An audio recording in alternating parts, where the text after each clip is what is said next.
السلام عليكم ورحمة الله وبركاته. الحمد لله وكفى وصلاة وسلاما على عباده الذين اصطفى، لا سيما عبدي المصطفى وآله المستكملين الشرف.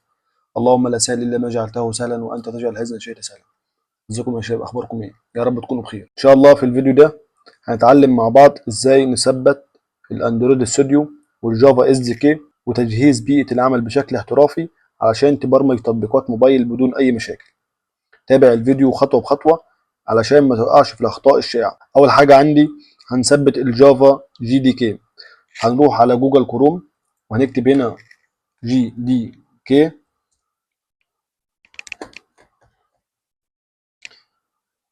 جي دي كي 17. هيفتح معايا موقع اوراكل. تمام، هنزل تحت ابص على السيستم اللي انا هشتغل عليه. لو انت هتشتغل لينكس تمام هتحمل النسخه من دول. لو انت هتشتغل ماك هتحمل من دي. لو انت هتشتغل ويندوز هنحمل النسخه دي. ماشي. الاكس 64 انستولر. تمام، هنحمل النسخه دي، نضغط على داونلود وهنضغط سيف تحميل وهتبدا تنزل معانا.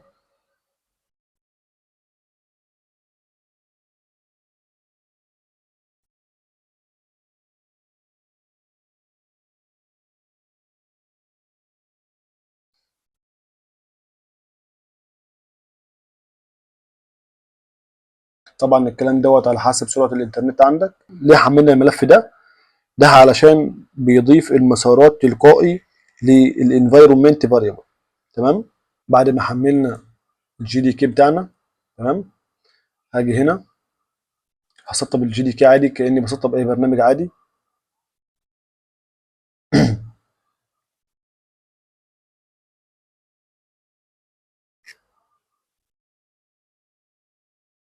نيكست نيكست.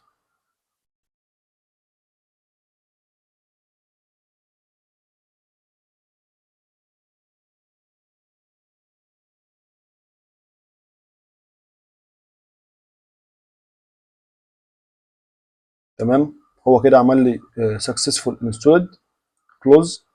كده احنا حملنا الجافا جي دي كي بتاعنا. بعد التثبيت لازم نظبط الجافا هوم بتاعنا. هنعملها ازاي دوت؟ هنروح هنا على الانفايرمنت فاريبل، تضغط اي بس كده هيضغط لك edit the system environment variable. تمام. لو ما ظهرتش عندك انت هتكتب الكلام ده، هتكتب edit the environment edit the system environment variable. هيظهر لك بالشكل ده، تضغط عليها هيفتح لك التاب دي، تضغط على environment variables هيظهر معاك ايه الشاشه دي. هنا هنعمل ايه بقى؟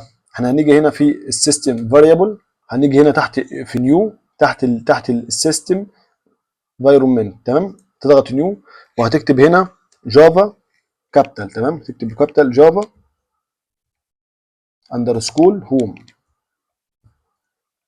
تمام، وهتيجي هنا في الفاريبل فاليو، هنروح هنا في هنضغط هنا، هنخش هنا على السي. تمام، على بروجرام فايل، هتلاقي ملف هنا ظهر عندك اسمه جافا. بعد ما حملنا هتضغط عليه كده على الجي دي كي 17 وتضغط هنا، تاخد الملف ده كده تضغط عليه كده،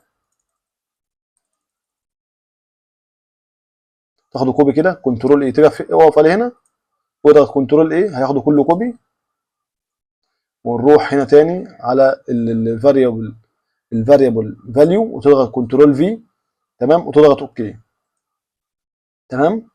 تمام، خلصنا القصه دي. بعد كده هنضغط كليك يمين في الباص دي، هنيجي هنا في اليوزر فاريبل فور اي بي سي، تيجي هنا في الباص دي تضغط عليها مرتين هيفتح معاك الشاشه دي، هتضغط نيو، هتكتب المسار ده، هتكتب بيرسنت جافا هوم طبعا. تمام، زي ما واضحه بالشكل كده كابيتال بيرسنت بن. الكلام ده بيشير لايه؟ هو لو انت جيت هنا. تمام، لو جينا احنا هنا فين في الجافا هنا، هو لو دخلت الكلام ده كده هو ده نفس المسار. لو انت خدت ده كوبي كده وجيت في الانفايرمنت فاريبل دي وجينا هنا في الانفايرمنت فاريبل في الباص ده، ضغطنا عليه كليك يمين مرتين وعملنا نيو وبعتنا عملنا ده كده، دوت هو ده. تمام. المسار دوت هو نفس المسار ده. ماشي. بس احنا هنا استعملنا الفاريبل اللي هو جافا هوم اللي احنا عملناه هنا لما احنا دخلنا هنا وعملنا نيو وعملنا جافا هوم، هو اللي كان بيشير للمسار اللي احنا خدناه، هو نفس الكلام. ايه هو الجافا هوم دوت بيشير للكلام اللي احنا عملناه قبل كده. هتعمل نفس القصه دي. تمام. وتقعد كده تضغط اوكي واوكي واوكي. تمام. كده احنا ثبتنا الجافا جي دي كي. عشان نتاكد بقى ان الجافا جي دي كي اشتغل عندي، هنيجي هنا نضغط في السي ام دي. تمام. هضغط هنا كنترول جافا، اكتب جافا فيرجن، هيظهر معايا فيرجن جافا 17 اللي هو بوينت 12 اللي احنا عملناه دلوقتي اللي احنا عملناه. تمام. بعد كده هنحمل اندرويد ستوديو. تمام. هنكتب اندرويد ستوديو. تمام. داونلود فور ويندوز. نضغط عليه.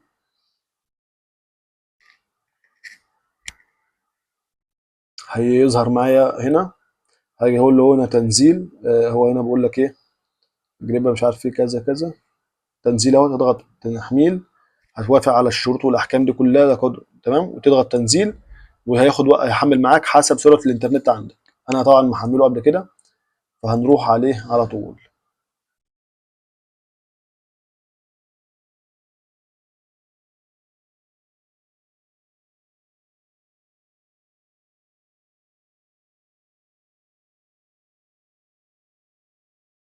تمام. هنيجي نثبته.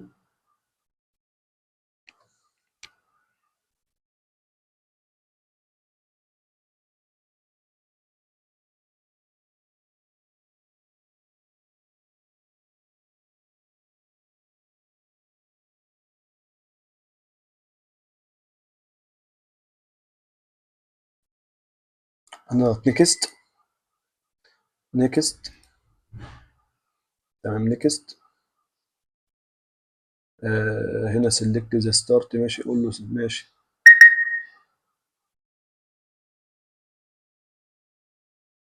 ماشي.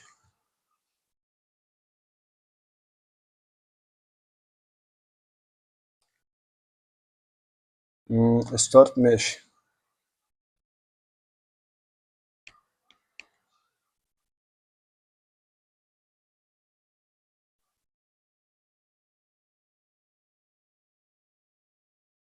هو هنا عندي فتح على على الكوتلين ده، اللي هو المشاريع اللي أنا كنت عاملها بالكوتلين. تمام. هنضغط هنا. تمام. نخش على السيتنجز. المفروض هو مش يظهر معاك بالشكل دوت. تمام. بس هو عشان انا كنت مسطبه قبل كده، ما اعرفش ظهر معايا بالشكل دوت، فعادي يعني. انت هتخش على البلجنز. تمام. هنا مثلا عايز احمل ايه. انا عايز مثلا اخليه يحمل دارت. ماشي. فلاتر.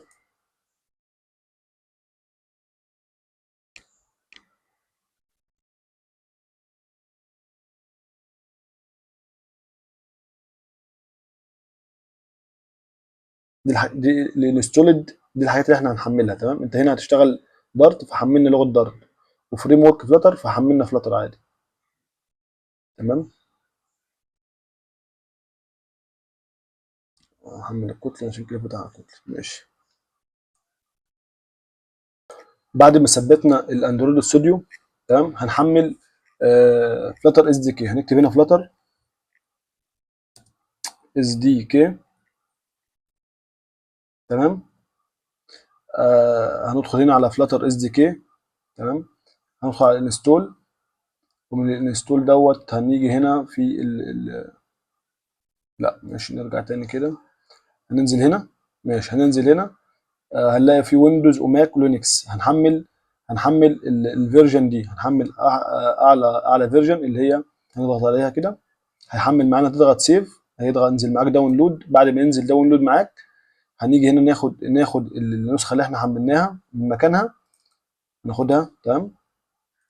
و اسيبها هنا. يعني مثلا انا حملتها هنا تمام، في المسار بتاعها نزلت هنا في السي. يعني هنفترض ان انا مثلا دي كانت في الداونلود مثلا هنا مثلا ماشي.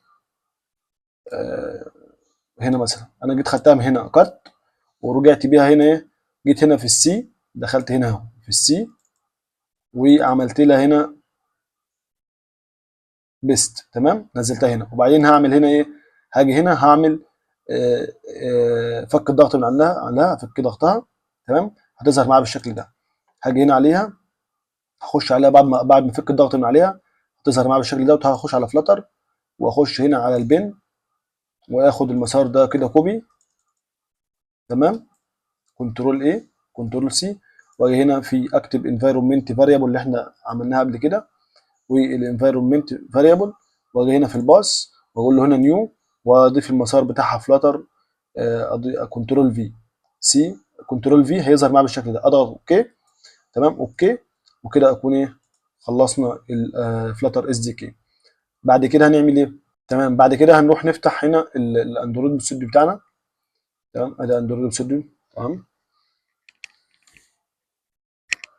ايا كان البرنامج ده ظهر معاك بايه، هتخش على ايقونه الضبط دي، وتفتح الاس دي كي مانجر، وترجع الاس دي كي. المفروض نحمل اعلى اصدار منها تمام.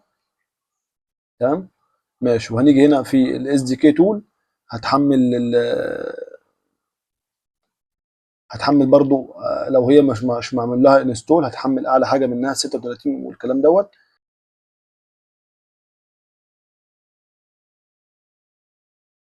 تعمل تحميل عادي يعني، تضغط اوكي، فهيحمل معاك اللي انت ايه، الحاجات اللي احنا اخترناها ديت تمام.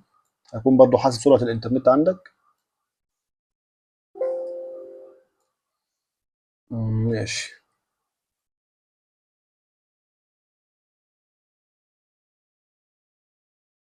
انت برضو لو حصل معاك اي مشكله تقدر تكتبها في التعليقات. وطبعا لازم تشترك في قناه التليجرام، عشان هسيب لك الملفات اللي احنا اشتغلنا عليها دي كلها هناك، عشان مش تخش تحملها انت تاني من الاول وكلام من دوت، تحملها على طول. ولو حصل معاك اي مشكله تقدر تعرفني ونحلها مع بعض، مفيش مشكله، في اي وقت نخش مع بعض نحلها. فدي ما تشيلش همها خالص يعني، بامر الله. تمام، احنا المفروض كده خلصنا الكلام ده كله. تعالى بقى هنا، المفروض هتيجي هنا تضغط في نيو. يعني احنا لو جينا هنا في نيو، يظهر معاك ايه، نيو فلاتر بروجكت تمام.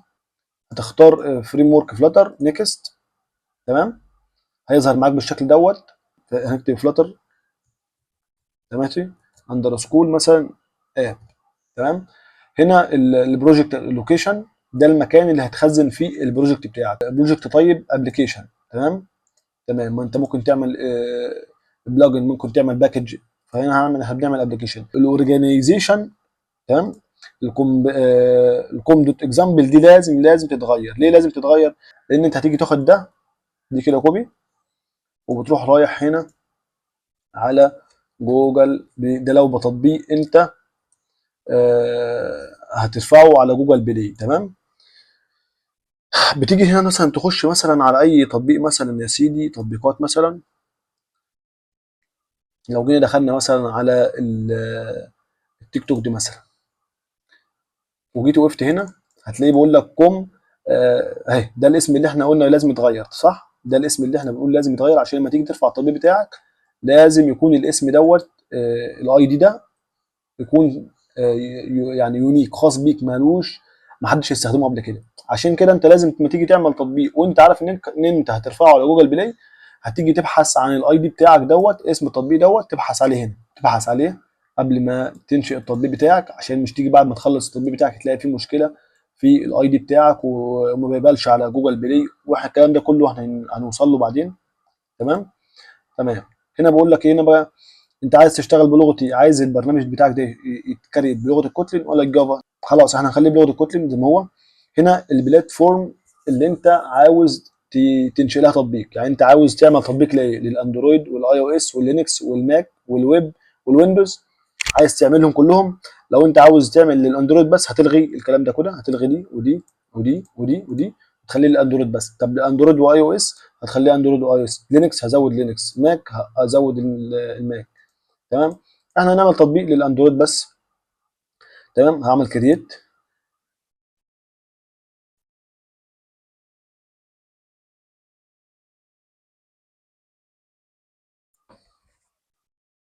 تمام. هيفتح معانا التطبيق بتاعنا بالشكل دوت. تمام. بعد ما عملنا كرييت التطبيق بتاعنا فتح بالشكل اللي احنا شايفينه دوت. تمام. هنا انت عشان تعمل ترن الابلكيشن دوت على موبايل، فانت هنا قدام خيارين.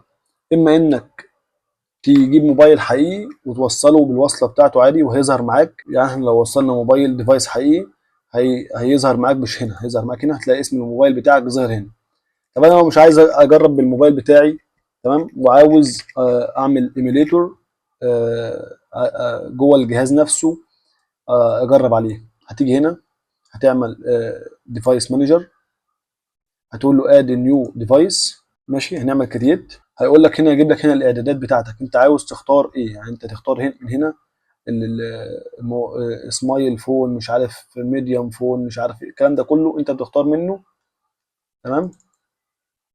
احنا طبعا هنختار ايه، لينا هنا في ماشي، هنختار دي وهنضغط نيكست. هيجي هنا يقول لك ان الاسم بتاعه كذا، ان مثلا الاي بي اي بتاعه مش عارف كذا، السيرفيس بتاعته جوجل بلاي ستور، الكلام ده كله. تمام. هنا ديت الخاصات بتاعته. هتيجي هنا لو انت عايز تخش على الاعدادات بتاعته، تضغط فينش، تضغط يس، هيحمل معاك الايميليتور. هتصبر اما يحمل معاك وهوريك هنشغله ازاي. احنا كده جهزنا بيئه العمل دارت وفلاتر. يعني احنا كنا ممكن نشتغل دارت دلوقتي بس، وفلاتر لما نيجي نخش فلاتر نبقى نحمل فلاتر وكلام من دوت. بس انا قلت يبقى الفيديو على بعضه عشان الناس اللي بتواجهها مشاكل في التثبيت ومش عارفه الخطوات اللي تمشي عليها واحده واحده ازاي. وبرضه بنعيد ونكرر، الناس لو عندها اي مشاكل او اي حاجه تكتب في الكومنت واحنا هنرد عليها. وبرضه عندنا قناه التليجرام تقدر تبعت لي عليها وانا هرد عليك برضه في اي وقت. واي مشكله تقابلك احنا مع بعض هنحلها. بس انت مش اي مشكله تقابلك تبعتها، انت ابحث ودور عندك تشات جي بي تي، خد المشكله وحطها في تشات جي بي تي، شوف المشكله دي سببها ايه.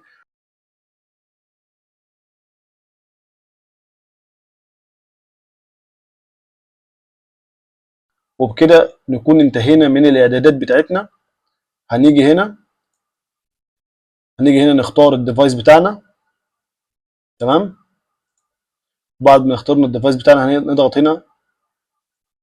تمام.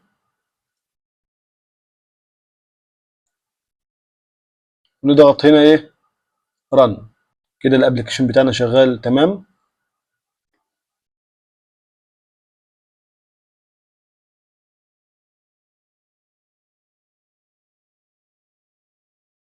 تمام. هنيجي هنا هلاقي الابلكيشن بتاعي رن. ادي الديفايس بتاعي وادي الابلكيشن بتاعي اللي هو دوت. تمام. اشتغل على الديفايس بتاعي على الايميليتور، مفيش اي مشكله. تمام. احنا كده خلصنا تسطيب دارت وفلاتر. تمام. احنا طبعا المفروض مش كنا بدأنا في ان احنا في الكونفجريشن دي كلها كنا اكتفينا بتشغيل البرنامج بس ونزلنا لغه دارت.